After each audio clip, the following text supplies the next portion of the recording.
How to merge PDF files into one. This tutorial shows you how to combine multiple PDF files into a single document on your Android device.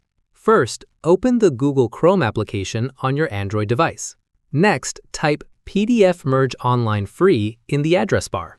Following that, tap on one of the top results, like I Love PDF or PDF24. Now, you'll be taken to the PDF Merger page. Moving forward, tap on Choose PDF or select Files to upload your first PDF. Select the PDF file from your device storage. The file will upload to the website. Afterwards, tap on Add PDF or plus icon to add another file. Select your second PDF file from your device. You can keep adding more PDF files the same way. Once all your files are uploaded, you can arrange them in order. Drag and drop the files to rearrange them if needed. Make sure they are in the correct order before merging. Now tap on Merge PDF or Combine button. The website will process and combine all your files into one single PDF.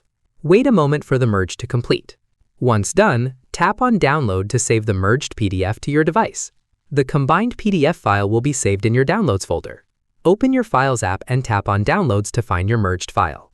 Tap on it to open and verify all pages are combined correctly. And that's it. If this tutorial helped you merge PDF files into one, give it a like, subscribe for more tips and tricks, and tap the bell icon for notifications. See you in the next one.